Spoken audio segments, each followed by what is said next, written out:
Job 31. I made a covenant with my eyes.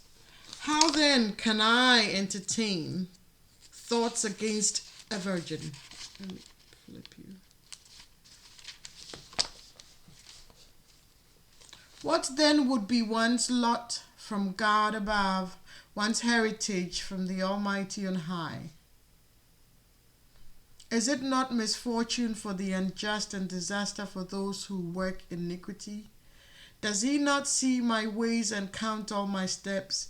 If I have walked in falsehood, and if my foot has hastened to deceit, let him weigh me with honest scales, then God will discover my integrity. If my footstep have strayed from the way, if my heart has gone from my eyes, or if anything has defiled my hands, then let me sow and let another eat, and let my crops be uprooted. If my heart has been enticed by a woman, and I have lain in wait at my neighbor's door, then let my wife turn the milestones for another man, and may other men commit adultery with her. For I have committed a shameful act, an iniquity to be judged. For it is a fire that devours even to destruction, and it would uproot all my harvest. If I have disregarded the right of my male servants and female servants when they disputed with me, then what will I do when God confronts me in judgment, when he interviews me, when he intervenes me? How would I respond to him? Did not the one who made me in the womb make them? Did not the same one from us in the womb?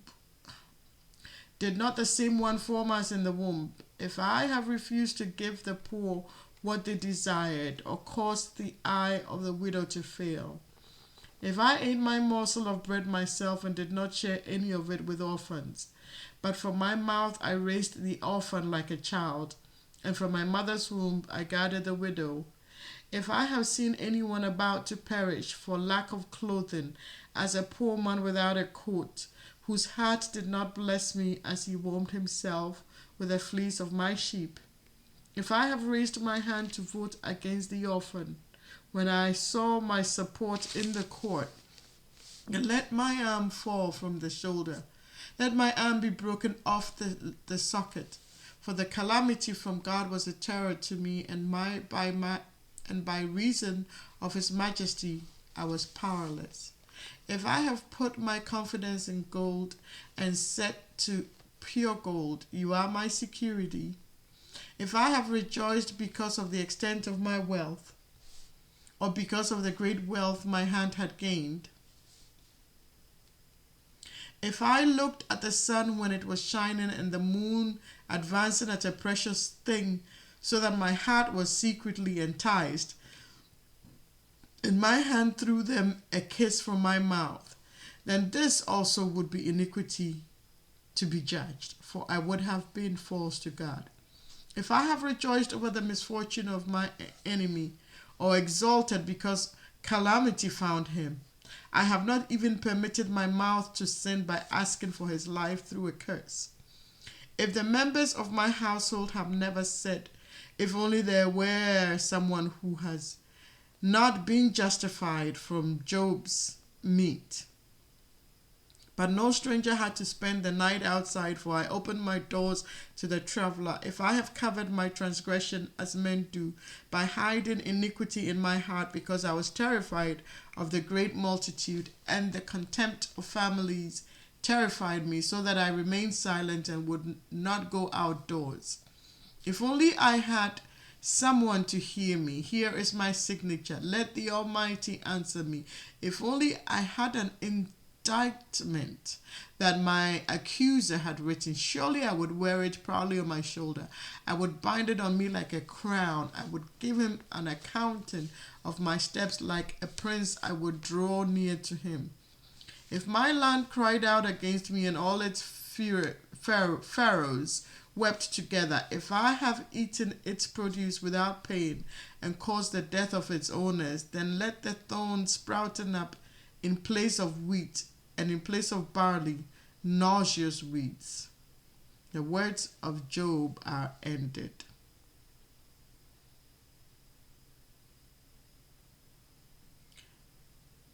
Job chapter 32. So these three men refused to answer Job further because he was righteous in his own eyes. Then Elihu, son of Barachel, the Buzite of the family of Ram, became very angry. He was angry with Job for justifying himself rather than God. With Job's three friends, oh my goodness, he was also angry because they could not find an answer and so declared Job guilty. Now Elihu had waited before speaking to Job because the others were older than he was. But when Elihu saw that the three men had no further reply, he became very angry. So Elihu, son of Barachel, the Buzite, spoke up.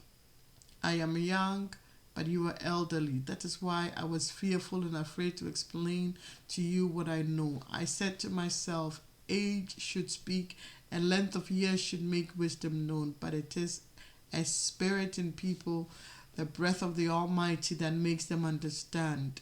It is not the aged who are wise, nor old men who understand what is right. Therefore I say, listen to me. Even I will explain what I know. Look, I waited for you to speak. I listened closely to your wise thoughts while you were searching for words. Now I was paying you close attention, yet there was no one proving Job wrong. No one of you was answering his statements. So do not say we have found wisdom. God will refute him, not man. Job has not directed his words to me, so I will not reply to him with argument. They are dismayed and cannot answer anymore. They have nothing left to say, and I have waited. But because they do not speak, because they stand there and answer no more, I too will answer my part. I too will explain what I know, for I am full of words, and the spirit within me constrains me. Inside, I am like wine that has no outlet, like new wineskin ready to burst. I will speak so that I may find relief. I will open my lips so that I may answer. I will not show partiality to any person, nor will I confer a title anymore, for I do not know how to give honorary titles. If I did, my Creator would quickly do away with me. Chapter 33. But now, O Job, listen to my words and hear everything I have to say. See, now I have opened my mouth, my tongue, and my mouth has spoken. My words come from the upright of my heart, and my lips will utter knowledge sincerely. The Spirit of God has made me, and the breath of the Almighty gives me life. Reply to me if you can. Set your arguments in order before me and take your stand. Look, I am just like you in relation to God. I have been molded from clay. Therefore, no fear of me should terrify you, nor should my pressure be heavy on you. Indeed, you have said in my hearing, I heard the sound of the words. I am pure without transgression. I am clean and have no iniquity. Yet God finds occasion with me. He regards me as his enemy. He puts my feet in shackles. He watches closely on my path. Now in this you are not right, I answer you, for God is greater than a human being. Why do you contend against me that he does not answer all a person's words? For God speaks the first time in a way, the second time in another, though a person does not perceive it.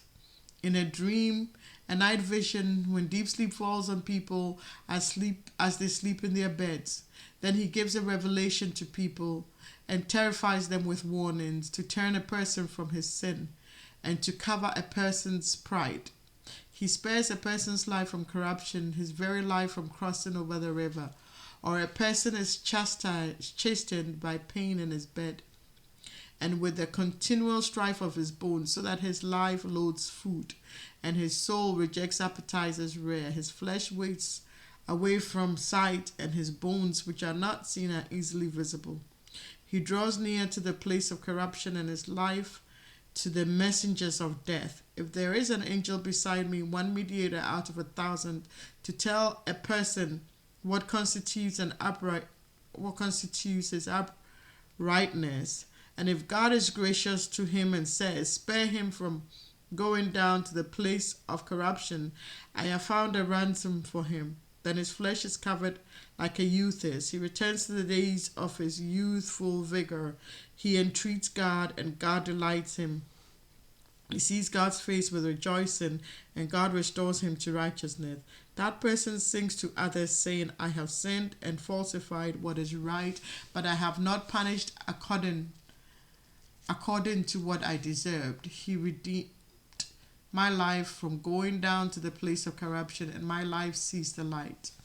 Indeed, God does all these things twice, 3 times, and he is dealing with a person to turn back his life from the place of corruption, that he may be enlightened with the light of life.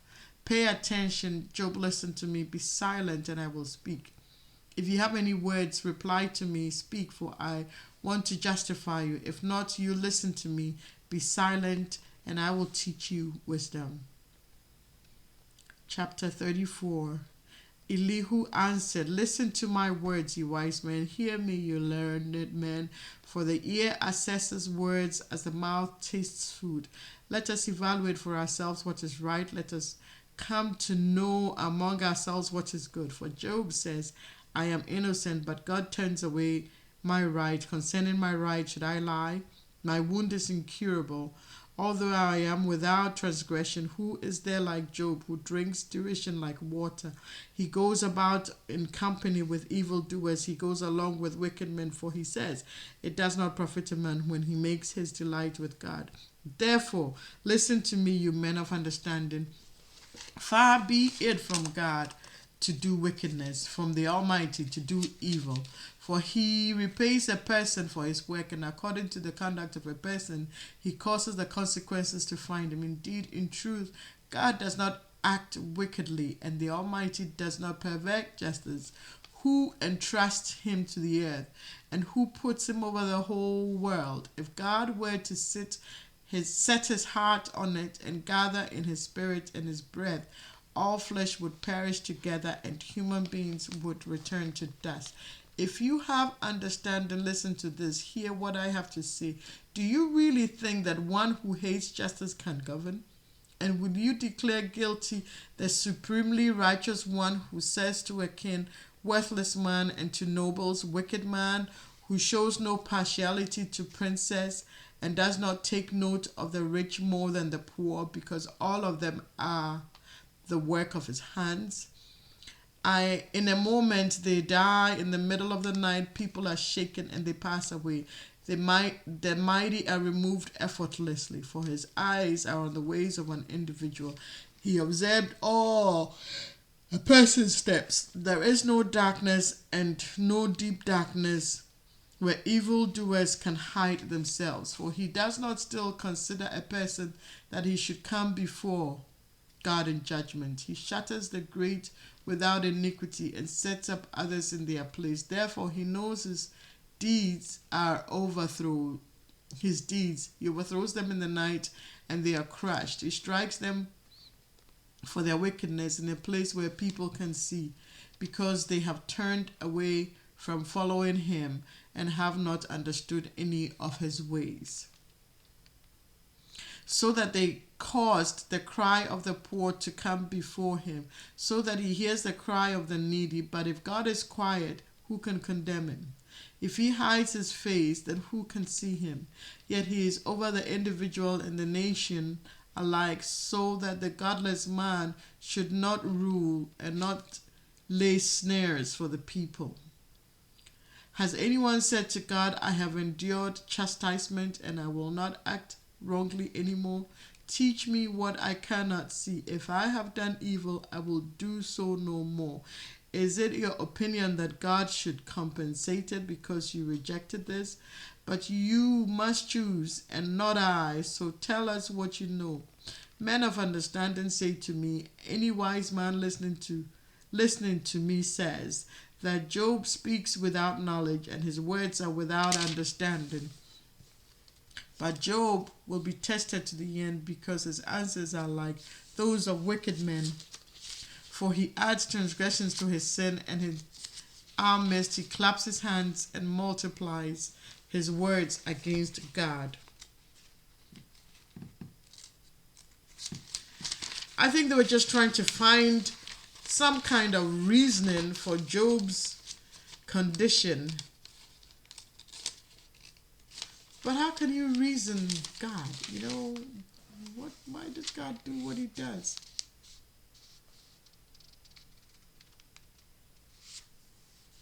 You cannot reason out God. Anyway, chapter 35. When Elihu answered, do you think this is to be just when you say, my right before God, but you say, what will it profit you, and what do I gain by not sinning? I reply to you and to your friends, and with you gaze at the heavens and see, consider clouds which are higher than you. If you sin, how does it affect God? If your transgressions are many, what does it do to him? If you are righteous, what do you give God? Or what does he receive from your hand? Your wickedness affects only a person like yourself, and your righteousness only other people. People cry out because of the excess of oppression. They cry out for help because of the power of the mighty. No one says, where is God, my creator, who gives songs in the night, who teaches us more than the wild animals of the earth, and makes us wiser than the birds of the sky? Then they cry out, but he does not answer because of the arrogance of the wicked. Surely it is an empty cry. God does not hear it. The Almighty does not take notice of it. How much less when they say that you do not perceive them, that this case is before him, and you are waiting for him. And further, when you say that his anger does not punish, and that he does not know transgression. So Job opens his mouth to no purpose. Without knowledge he multiplies words. Elihu said further, be patient with me a little longer, and I will instruct you. For I still have words to speak on God's behalf. With my knowledge, I will speak comprehensively to my Creator, and I will ascribe righteousness. For in truth, my words are not false. It is one complete in knowledge who is with you. Indeed, God is almighty, and he does not despise people. He is mighty and firm and in his intent. He does not allow the wicked to live, but he gives justice to the poor. Excuse me. He does not take his eyes off the righteous, but with kings on the throne, he seats the righteous and exalts them forever. But if they are bound in chains and held captive by the cords of affliction, then he reveals to them what they have done in their transgression, that they are behaving proudly, and he reveals this for correction, and says that they must turn from evil. If they obey and observe him, they live without their days in prosperity, and their years in pleasantness. But if they refuse to listen, they pass over the river of death and expire without knowledge. The godless at heart nourish anger. They do not cry out, even when he binds them. They die in their youth, and their life ends among the male cultic prostitutes. He delivers the afflicted by their afflictions. He reveals himself to them by their suffering. And surely he drew you from the mouth of distress to a wide place, unrestricted, to the comfort of your table filled with rich food. But now you are preoccupied with the judgment due the wicked. Judgment and justice take hold of you. Be careful that no one entices you with riches. Do not let a large bribe turn you aside. Would your wealth sustain you so that you would not be in distress? Even all your mighty efforts do not long for the cover of the night to drag people away from their home. Take heed, do not turn to evil, for because of this you have been tested by affliction. Indeed, God is exalted in his power. Who is a teacher like him? Who has prescribed his ways for him, or said to him, you have done what is wicked? Remember to extol his work, which people have praised on him. All humanity has seen it. People gaze on it from afar. Yes, God is great beyond our knowledge. The number of his years is unsearchable. He draws up drops of water, they still in the air, in the rain, into its midst, which the clouds pour down and shower on humankind abundantly. Who can understand the spreading of the clouds, the thundering of his pavilion? See how he scattered his lightning about him. He has covered the depth of the sea. It is by these that he judges the nation and supplies food in abundance. With his hand he covers the lightning, he directs it against its target. The thunder announces the coming storm, the cattle also concerning the storm's approach. Chapter 37. At this also my heart pounds and leaps from its place. Listen carefully to the thunder of his voice, to the rumbling that proceeds from his mouth, until the whole heaven he lets it go, even his lightning to the far corners of the earth. After that a voice roars, he thunders with an exalted voice, and he does not hold back his lightning bolts when his voice is heard. God thunders with his voice in marvelous ways. He does great things beyond our understanding. For to the snow he sets fall to earth, and to the torrential rains pour down. He causes everyone to stop working so that all people may know his work. The wild animals go to their lairs, and their dens they remain. A tempest blows out from its chamber, icy cold from the driving winds. The breath of God produces ice, and the breath of the water freeze solid. He loads the clouds with moisture. He scatters his lightning through the clouds. The clouds go round in circles, wheeling about according to his plans, to carry out all he commands them over the face of the whole inhabited world.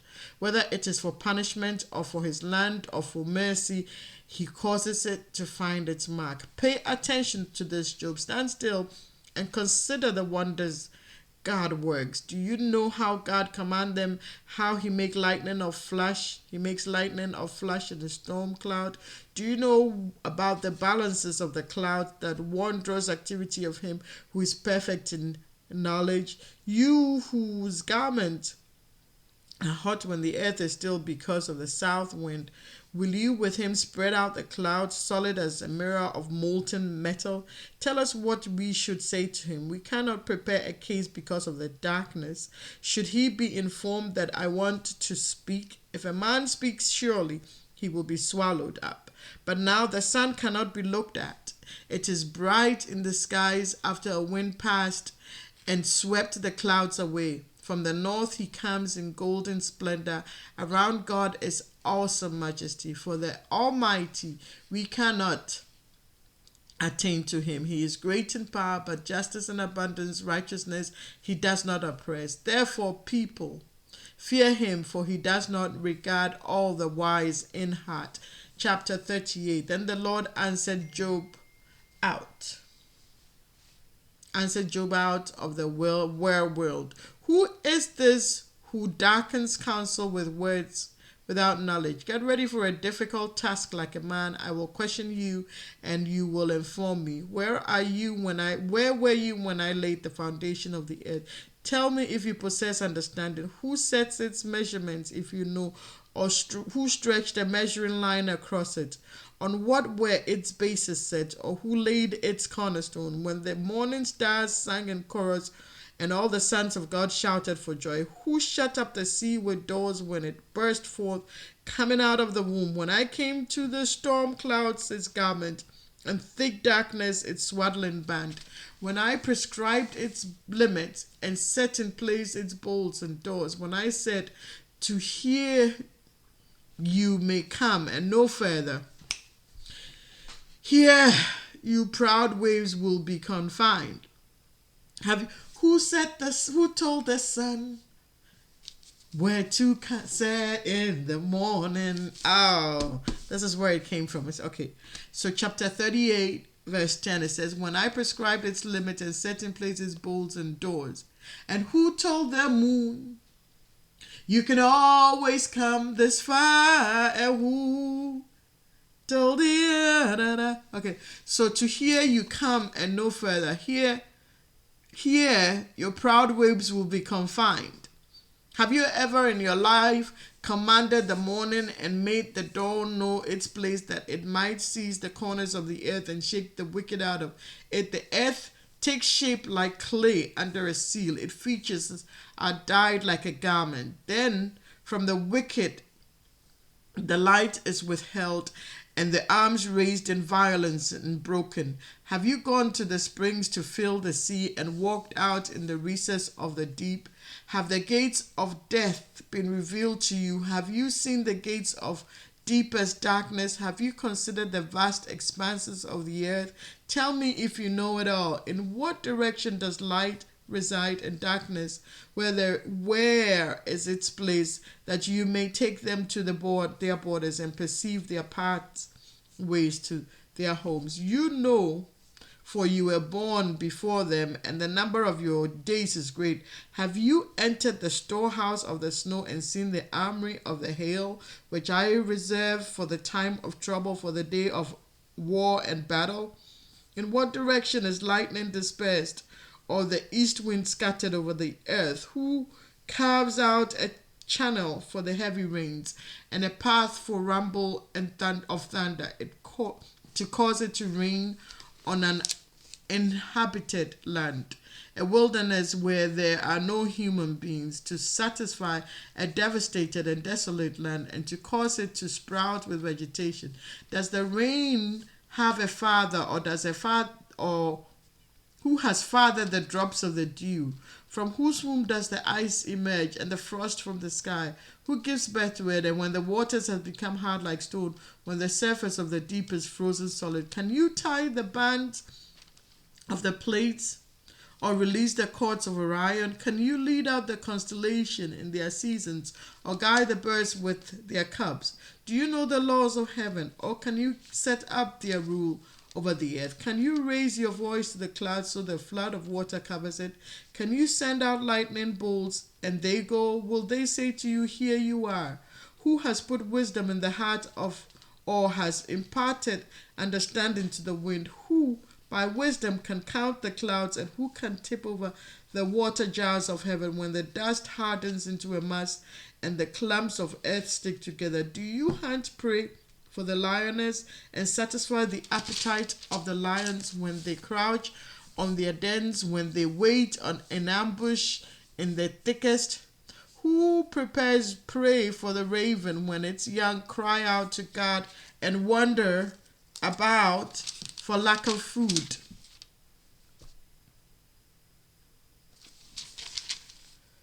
I will stop here.